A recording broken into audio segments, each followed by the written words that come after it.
Ако трябва човек да употреби със сигурност думата приятел, наистина едва ли ще я отнесе към мнозина.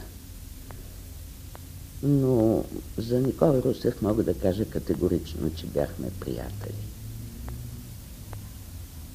Защото той беше човек без всякаква завист към работата на другите, към техните прояви, към успехите им. Радваше се на чуждите успехи, когато се отнасяше за хора, ценени от него. Просто мярка си нямаше. Понеже сме работили заедно като секретари в Съюза на писателите. Знае какво правеше той, за да наложи някого от драматурзите за членове на Съюза. Тогава това не ставаше никак просто и съм свидетел на неговите усилия в тази насока. Спрямо мене, така и започна нашето приятелство, спрямо мене той се проявяваше по същия начин. Просто насякъде се опитваше да ми помага през едни нелеки за мене години. И го правеше толкова категорично, че обикновено и успяваше. Защото той имаше авторитет между писателите. То се дължеше не само на неговата подчертана кадърност. Той беше един рядко талантлив човек и много органичен. Да. От началото на изречението ли го започваме ли от тук? Да, вие казахте, че е имал много силен авторитет и това се дължи не само на неговата кадърност, както казахте, а на, може би, други личностни качества. А и на това, че той беше всепризнато порядъчен човек. Никола Русев не си кривеше душата. Случваше се да премълчи някои от своите мнения, но тогава, когато го изказваше, това беше наистина негово убеждение. И затова някак си го слушаха. Като човек той беше много интересен. В смисъл, че усещаше се у него един кипящ темперамент, едно страшно диференцирано отношение към всички компоненти на обществения и на професионалния ни живот. За всеки го имаше свое мнение и не отстъпваше от него. А от друга страна съществуваше у Никола Русев една сдържаност, една толерантност. И ми се струва, че винаги у него бушуваше една стихия, която той овладяваше с усилия. И когато съвсем несвоевременно си отиде, имах чувството, че просто темперамента му го изтощил.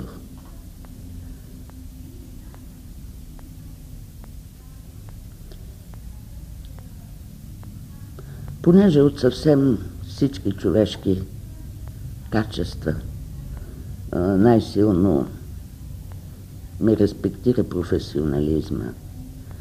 За Никола Русев бих казала, че това беше един завършен професионалист. Както знаете, драматургията е тежък дял от литературата. Той изисква наистина професионализация. Прозата можеш да я представиш по един, втори, трети начин, поезията още по. Докато драматургията е въпрос наистина на овладяване на професията в най-големите и тънкости. Не съм драматург, не бих могла да се изказвам компетентно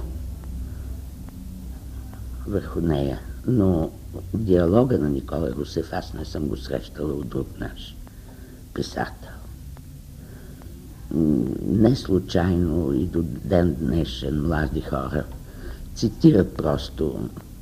цитират не само негови мисли, негови обрати в речта. Той умееше да съществува в живата реч, именно речта, която ние изговаряме. Нямаше нищо книжно в диалога на Никола Русев. И същевременно един финес, една деликатност, които някак извисяваха текста. Той е много приятен за четене, не само за гледане. Много е приятен за четене и забелязвам, че го четат и съвсем млади хора, просто юноши.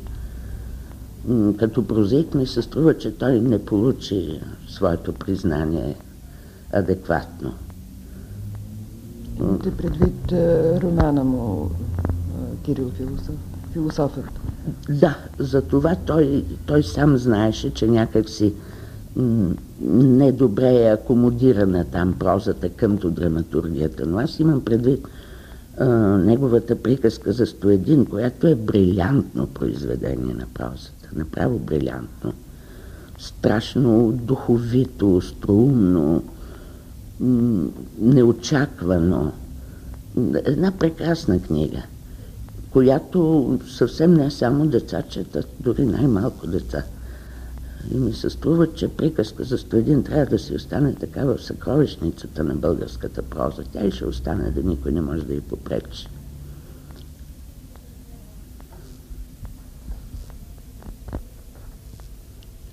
Как общувахте? Лесно ли се общуваше с Никола Русев? Да. Лесно се общуваше, защото беше някак много, както казах, органичен човек. Не си поставяше задача да изглежда някак си.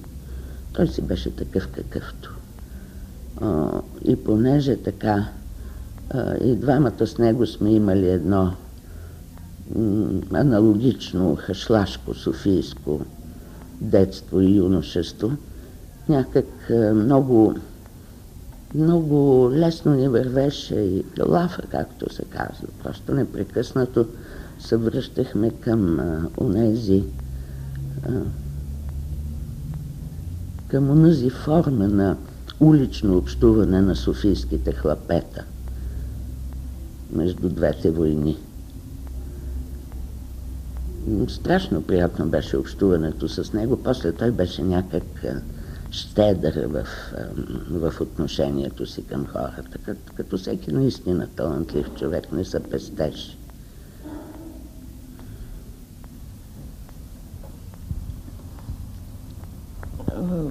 Как приемате неговия поглед към историята?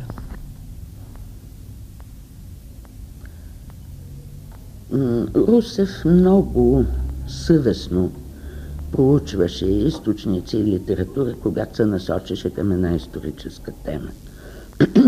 Но оттам нататъка към нея той имаше абсолютно специфичен и личен ъгъл.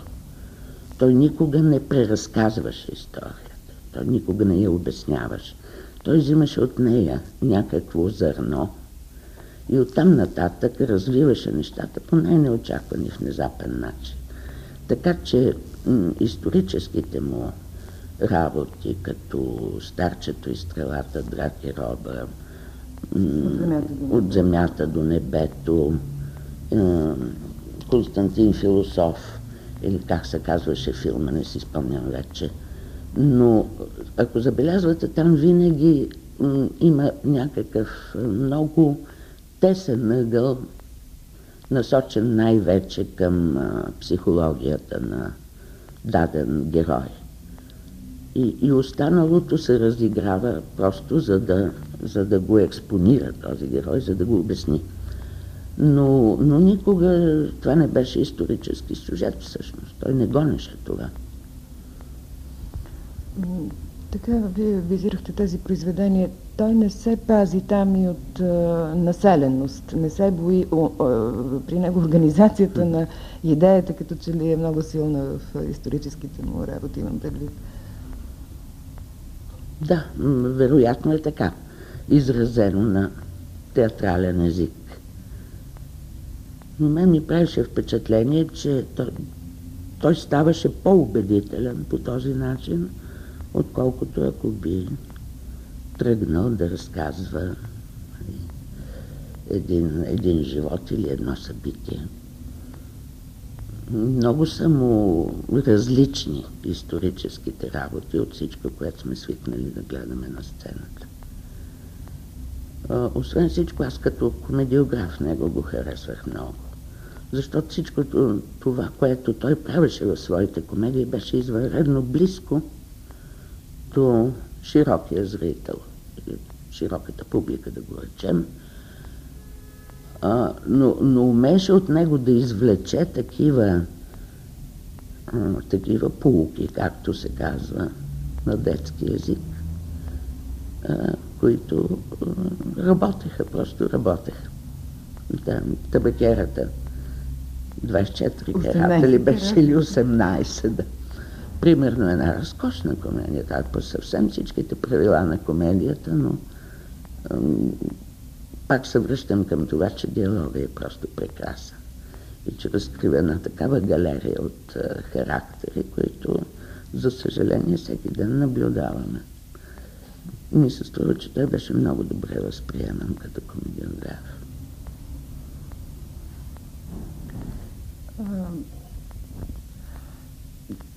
Как усещате творчеството му сега, след няколко години? Както съм го възприемала и по-рано. Струва ми се, че има нещо, което тепърва ще бъде оценено у Никола Русев. После той не беше от хората, които се стараят да се наложат, да се изтъкнат, да бъдат аплодирани. Но той работеше като за себе си просто, защото не можеше да не го прави. Но външните белези на писателския занаят, на писателското поприще, не му бяха нужни. Един човек, който просто наистина липсва в полифонията на нашия духовен живот. И като си помислим, че си отиде Иван Радоев наскоро, някак обедня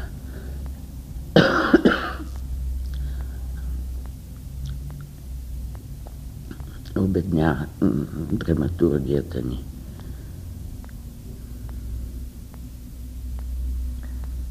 Вие започнахте с това, че качеството приятел е рядко между хората. Липсва ли ви в този смисъл?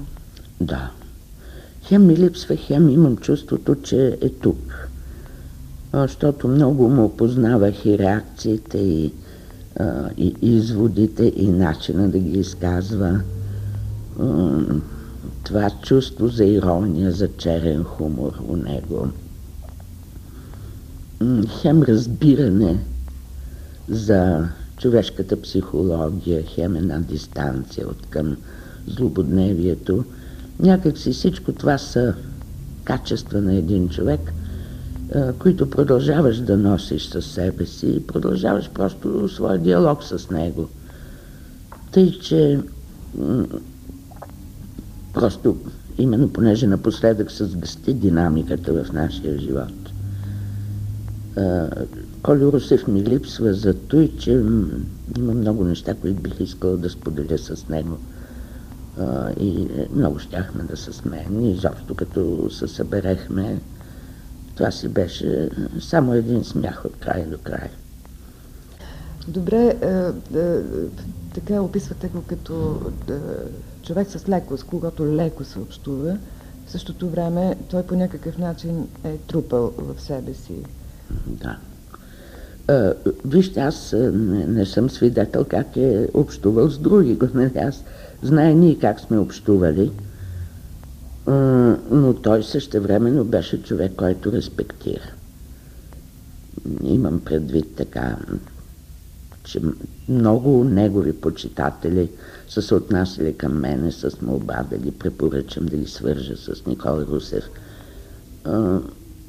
от което заключавам, че ги респектирал много силно, за да могат да се позволят да му се натрапят. Но тези неща не са несъвместими. Не са несъвместими. Просто човек общува на дадено равнище, на друго не може или не иска. Но когато искам да си представя така един българин,